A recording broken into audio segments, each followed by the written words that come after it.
Good evening friends, हम आपको कोविड-19 की वर्तमान परिस्थिति के बारे में बताना चाहेंगे। जैसा हम सबको अवगत है कि देश ने सेकेंड वेव के समय पर एज हाई एज 4,14,000 के करीब डेली केसेस नोट किए थे। उसमें अब काफ़ी कमी आ चुकी है और पिछले 24 घंटे का डेटा हम देखें तो पाते हैं कि देश में करीब 28,204 केसेस रिपोर्ट हुए हैं। यहाँ यह मुख्य है कि हम समझें कि 40,000 के करीब केसेस जो ऑन एन एवरेज हम पिछले कुछ दिनों से नोट कर रहे थे, उसमें पिछले 3 दिनों से कमी आई है और 40,000 से कम केसेस होते होते अब देश में करीब 28,000 केसेस प्रतिरोज के हिसाब से पिछले 24 घंटे में हमने नोट किए हैं। इसमें दूसरा मुख्य विषय हम आप लोगों के सामने लाना चाहेंगे कि यह भी जो केसेस रिपोर्ट हुए हैं उसमें मुख्यतः कुछ particular localise states and districts में यह केसेस अधिक पाए गए हैं, जिसमें अगर हम देखें तो अगर हमारे पिछले हफ्ते में देश में जितने टोटल केसेस रिपोर्ट हुए हैं उसमें अराउंड 51.51% केसेस मात्र केरला स्टेट से हमने नोट किया है। इसी के साथ ही अगर हम देखें कि वह डिस्ट्रिक्ट जहां पर अधिक संख्या में केसेस रिपोर्ट हो रहे थे, तो जहां वीक एंडिंग 1 जून अगर हम देखें देश में 279 ऐसे डिस्ट्रिक्ट थे।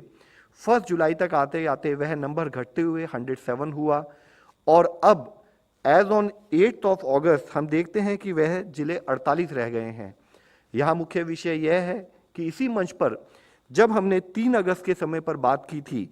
तब इन जिलों की संख्या 57 थी, तो जिसमें 9 जिलों की संख्या में कमी आई है, जो कि एक पॉजिटिव न्यूज़ है। लेकिन साथ ही एक और मुख्य विषय यह है कि हमें on a continued basis analyse करना है कि कहाँ पर केसेस बढ़ रहे हैं, ताकि कंटेनमेंट से रिलेटेड एक्टिविटीज़ उन पर्टिकुलर डिस्ट्रिक्ट्स में, उन पर्टिकुलर प्रांतों में हम उतने ही सुदृढ़ तरीके से कर पाएँ। तो जिसमें कॉज ऑफ कंसर्न जहां हमारे देश में एक स्थाई पर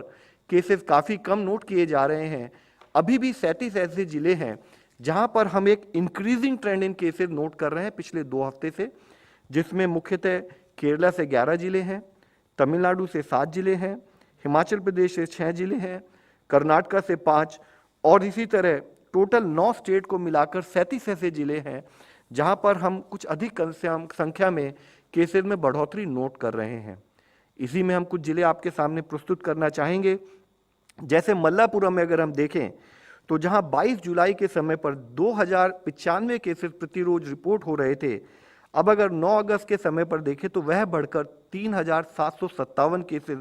प्रतिरोज के बेसिस पर रिपोर्ट होने लगे हैं। यानी कि जरूरी है उन प्रांतों में जहां पर अधिक संख्या में केसेस रिपोर्ट हो रहे हैं वहां पर कंटेनमेंट एफर्ट्स, टेस्टिंग और जो हमारी ऑनगोइंग स्ट्रैटेजी है test, track, treat and vaccinate पर, उसी को उतने ही सुदृढ़ तरीके से किया जाए ताकि हम केसेस को मैनेज कर सकें। इसी तरह अगर हम देखें एर्नाकुलम में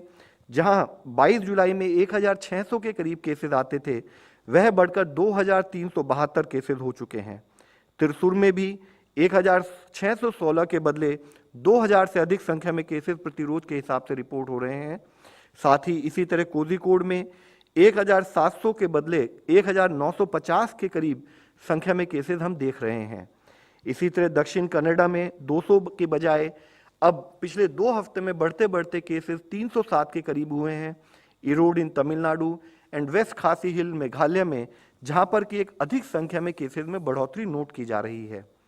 जहां एक स्थाई पर यह कंसर्न का विषय है और हम स्टेट के साथ रेगुलर संपर्क बनाए हुए ताकि इसको किस तरह से कंट्रोल किया जाए उस पर कार्य कर रहे हैं। दूसरे स्थाई पर हमने एक प्रोग्रेसिव वे में एक्टिव केसेस की संख्या में भी देश में काफ़ी कमी नोट की है।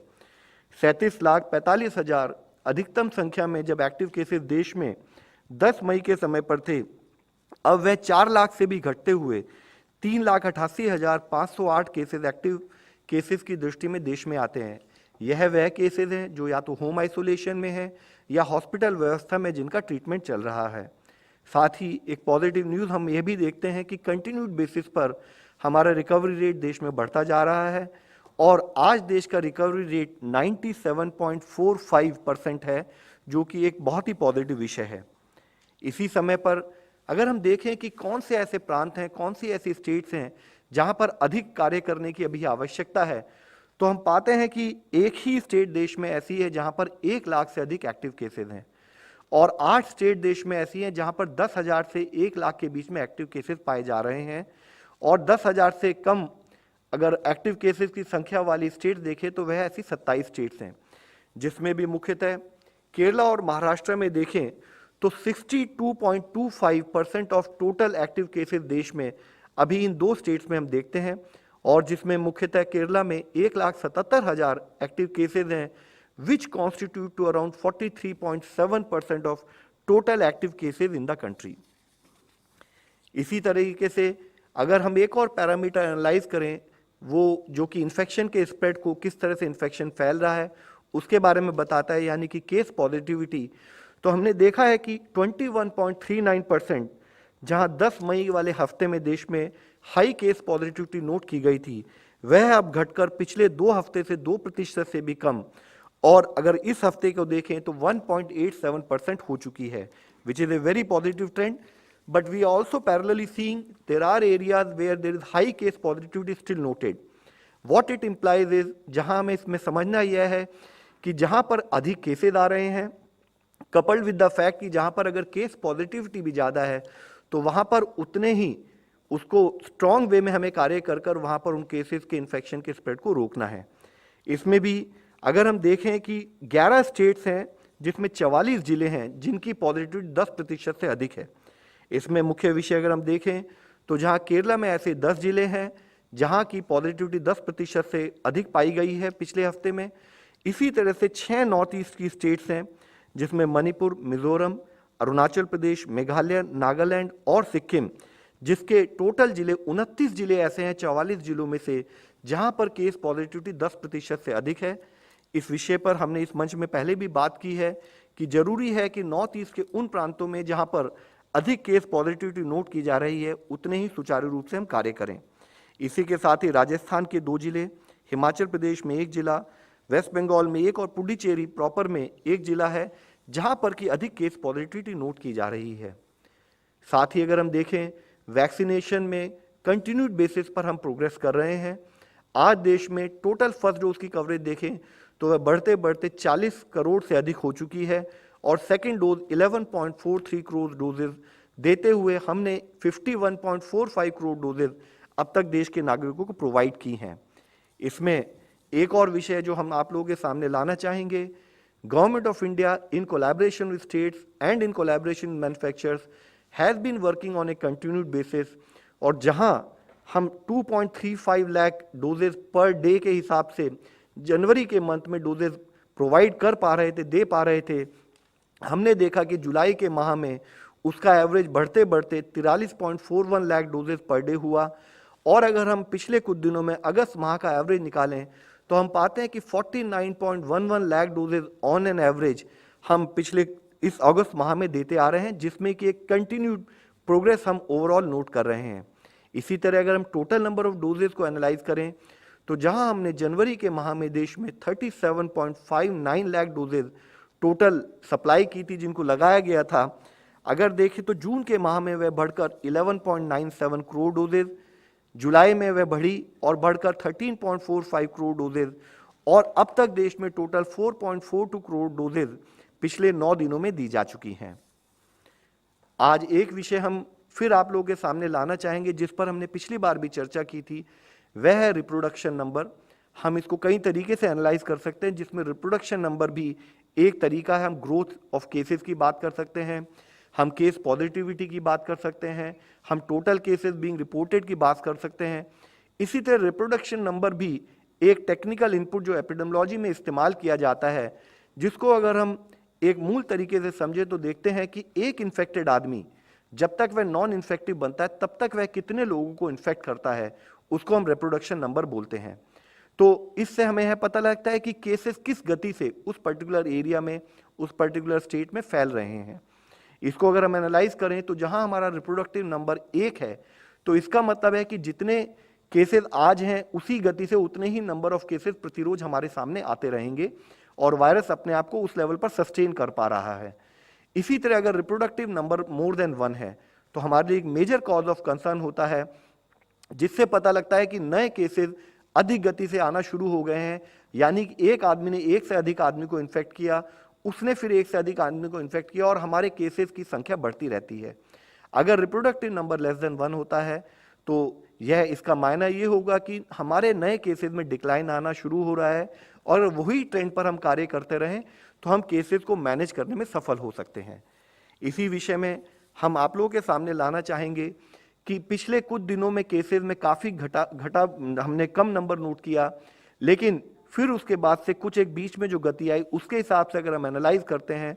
तो आज देश का रिप्रोडक्टिव नंबर इफेक्टिव करीब 1 के बराबर है। और उसमें भी जैसे हमने इससे पहले बात की कि लिमिटेड स्टेट्स, लिमिटेड डिस्ट्रिक्ट्स में इसको अधिक संख्या में नोट किया जा रहा है, तो जरूरी है कि उन पर्टिकुलर प्रांतों में, उन पर्टिकुलर स्टेट्स में हम और इफेक्टिव एक्शन लें, जिसमें मुख्यतः अगर आप देखें तो 1.3 के करीब रिप्रोडक्शन नंबर हम आज हिमाचल प्रदेश और पंजाब में नोट कर रहे हैं, जिसमें कि एक और ट्रेंड जो दिखता है वह इंक्रीजिंग डायरेक्शन में जा रहा है, which is a cause of concern. तो वहां पर उतना ही हमें स्ट्रिंजेंट कंटेनमेंट का कार्य करना होगा। इसी तरह गुजरात, मध्य प्रदेश और उत्तर प्रदेश में हम 1.1 के करीब रिप्रोडक्टिव नंबर नोट कर रहे हैं। तो यहाँ चाहे केसेस कितने भी कम हो, अगर reproductive number is more than 1, it should remain A cause of concern, क्योंकि इससे पता लगता है कि केसेस की ट्रेजेक्टरी बढ़ने की डायरेक्शन में है। और साथ में हम उस रिप्रोडक्टिव नंबर की ट्रेजेक्टरी को भी मॉनिटर करेंगे ताकि हमें पता लगे कि उसकी ट्रेजेक्टरी और बढ़ रही है, तो यानी केसेस और अधिक गति से बढ़ सकते हैं। इसी तरह से हम देखें तो नागालैंड, गोवा, आंध्र प्रदेश में रिप्रोडक्टिव नंबर अभी 1 के बराबर है, जिसमें कि आंध्र प्रदेश में एक लाइकली इंक्रीजिंग ट्रेंड भी नोट किया जा रहा है। जरूरी है कि जब हम देश के ओवरऑल स्प्रेड ऑफ कोविड-19 को मॉनिटर करें तो हमें यह समझना जरूरी है कि ऑन ए कंटिन्यूड बेसिस हमारी लड़ाई के वेपन्स क्या हैं। जो सामाजिक लेवल पर, जो हमारे समाज के लेवल पर हमें जो कार्य करना है, उसमें 2 मुख्य वेपन हम लोग इससे पहले भी कई बार बात कर चुके हैं। एक है वैक्सीनेशन, जब भी हमारे प्रांत में अवेलेबल हो, जब भी हमारे शहर में, हमारे वैक्सीनेशन सेंटर में अवेलेबल हो, यह सारी वैक्सीन सेफ है, हम इनका इस्तेमाल करके अपने आप को बचाएं। दूसरा है सोशल वैक्सीनेशन टूल्स। यहाँ इस विषय पर हमने पहले भी कहा है कि एक चैलेंज अगर प्रकृति के रूप में हमारे सामने, एक नए वायरस के रूप में या नए म्यूटेंट के रूप में हमारे सामने आता है, तो उस प्रकृति के दिए हुए चैलेंज के साथ साथ हमें यह भी ध्यान रखने की आवश्यकता है कि जो स्प्रेड ऑफ इन्फेक्शन है वह इस चैलेंज, म्यूटेशन के चैलेंज हो या किसी और चैलेंज के साथ साथ हमारी प्रवृत्ति पर भी डिपेंड करता है। हम क्या एक्शन लेते हैं उस पर भी काफ़ी हद तक डिपेंड करता है। हम आप सबसे विनती करना चाहेंगे, आपके द्वारा सभी लोगों से विनती करना चाहेंगे कि कोविड के इन्फेक्शन के कंट्रोल में हम सबका एक बहुत अधिक योगदान है। वह योगदान है कि हम चाहें तो हम कोविड के स्प्रेड को रोक सकते हैं। हम उसको कैसे रोक सकते हैं, इस विषय में हमने इससे पहले भी कई बार कहा है। यदि एक इन्फेक्टेड आदमी या यदि एक सस्पेक्टेड आदमी अगर वह प्रॉपर आइसोलेशन मेंटेन करे, उसके कॉन्टैक्ट प्रॉपर आइसोलेशन मेंटेन करें और गवर्नमेंट के द्वारा दी हुई गाइडलाइंस का पालन करें, जिसमें कि मुख्यतः हमने 3 विषय के बारे में कंटिन्यूड बेसिस पर बात की है। एक है कि हम मास्क का हमेशा इस्तेमाल करें, ना हम केवल मास्क का इस्तेमाल करें लेकिन मास्क को चिन पर लटकाना या मास्क को केवल हाथ में लिए घूमना या गले के नीचे लटका देना या उससे नाक और मुंह को ढंग से नहीं ढकना,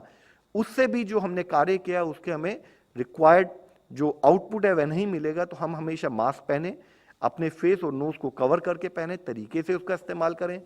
दूसरा विषय है 2 गज की दूरी बनाकर रखें, और इसी के साथ ही तीसरा मुख्य विषय है कि हम अपनी हैंड हाइजीन पर भी ध्यान रखें, समय समय पर अपना हाथ धोते रहें, क्योंकि चांसेस है कि अगर हमने किसी इन्फेक्टेड सरफेस को टच किया तो उसके बाद अगर हमने आंख या नाक या मुंह को टच किया तो उसके द्वारा वायरस फिर हमारी बॉडी में जा सकता है। और इसी हैंड हाइजीन से लिंक्ड इशू है कि जो हमारी फ्रीक्वेंटली टच सरफेसेज हैं, जैसे हमारी टेबल हो गई, हमारी डोर नॉब हो गई या हमारे आसपास का जो वातावरण है, हम उसमें रिक्वायर्ड सफाई बना के रखें। धन्यवाद।